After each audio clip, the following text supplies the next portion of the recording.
vous conviendrez avec moi que si jeunesse savait, si vieillesse pouvait, toutes ces turbulences, Paul Biya est non-violence.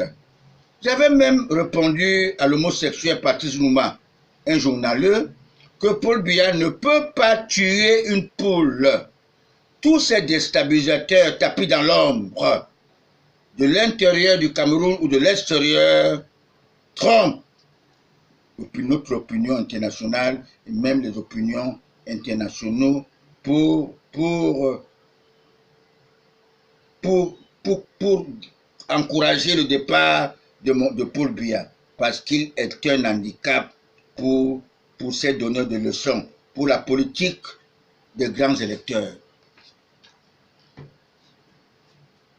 Mes très chers compatriotes, rien que la vérité affranchira l'Afrique. La politique n'est pas synonyme de mensonge. Vivre dans l'amour, vivre dans le pardon.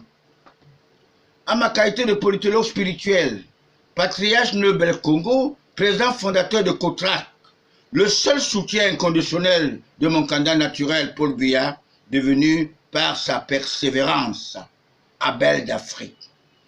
J'aimerais attirer l'attention de l'ambassadeur des États-Unis d'Amérique au Cameroun, qui sache que le Cameroun est un pays souverain, comme l'Amérique, qui avait été découvert par Christophe Colomb. Je suis venu dédouaner seul le président Paul Biya.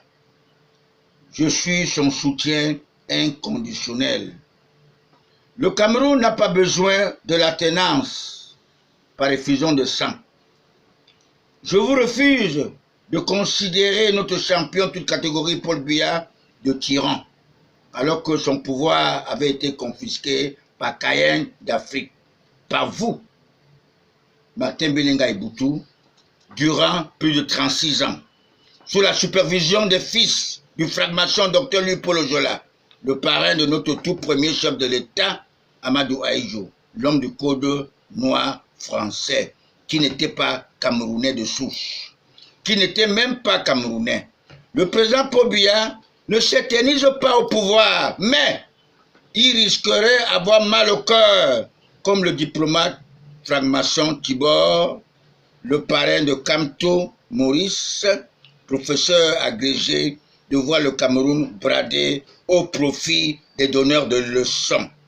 La politique des francs-maçons consiste de transformer le bien en mal, car son maître, le Satan, a toujours choisi le chemin éphémère, la facilité. Ce sont des feignants, des lâches. Car ce diplomate américain n'a pas connu la période de 1992 que notre pays a failli aller entre les mains d'un ange rebelle, le Satan, alors qu'il était présent à Yaoundé.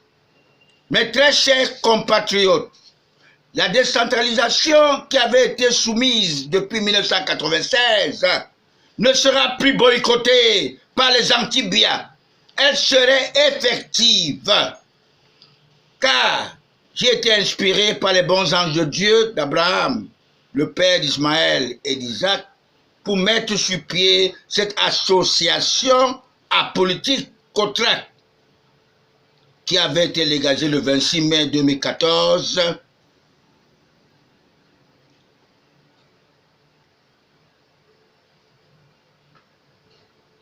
qui fut légalisée le 26 mai 2014 pour mettre hors d'état de nuire et d'empêcher notre émergence en 2035 par cette mauvaise gangrène héritée par l'association MUPAC, Mutuelle des personnes âgées du Cameroun. Je suis venu dédouaner uniquement le choix de Dieu, le sacrifié de notre nation, selon la prophétie de l'évêque Albin Dormo. J'ai nommé l'homme de la force de l'expérience, le seul chef d'État africain qui s'est toujours servi de 2 conseillers techniques spéciaux nationaux. Le premier fut un missionnaire de l'église catholique, l'évêque Jean Joa. Le second fut Owonaréné Diba Bedu, qui s'est précipité au paradis avec sa victime Jean Fauchevet, certains initiés me comprennent que je lui décerne le titre de grand patriarche à titre posthume. Et depuis le 13 février 2018, il n'a plus de conseillers humains. Ces deux conseillers spéciaux en ce moment, c'est Jésus-Christ et le prophète Mahomet. Le grand prophète Mahomet, que vous savez bien, et vous voyez que le président Paul Biya n'a pas fait tort de subventionner tous les pèlerins qui se rendent à la Terre Sainte. Je chute pour dire à tous les Camerounais, soyons soudés tous derrière Paul Biya. La récréation est terminée. Il n'aura plus besoin de vous demander les preuves. Il en a plusieurs dans sa valise. Il n'a pas su que la confiance n'exclut pas le contrôle. Et trop de familiarité engendre de mépris. Ses propres frères cherchent à lui jeter la pierre, comme avait été à l'apéro de Jésus avec Marie-Madeleine. Vous devez comprendre, mes très chers frères. Le RDPC restera toujours le premier parti démocratique de notre pays parce que son fondateur, le grand patriarche Paul Biya et tous les patriarches de Cotrac, nous fûmes tous des UP6, des nationalistes convaincus. C'est nous qui avons les cartes d'électeurs. C'est nous qui avons voté le président Paul Biya. Vous devez comprendre cela. Les contextes d'Aïdjo ne sont pas les mêmes. Nous sommes plus de 30 millions d'habitants, mais c'est nous qui avons les cartes. Tous ces agitateurs-là de l'opposition, personne n'a les cartes d'électeurs. Pas les opportunistes, les parvenus, les professeurs agrégés qui ont poussé mon frère aîné Kamga Victor, le philosophe upéciste, fils des prêtres catholiques, de sortir son ouvrage intitulé « Le banditisme politique à l'ère du renouveau camerounais ».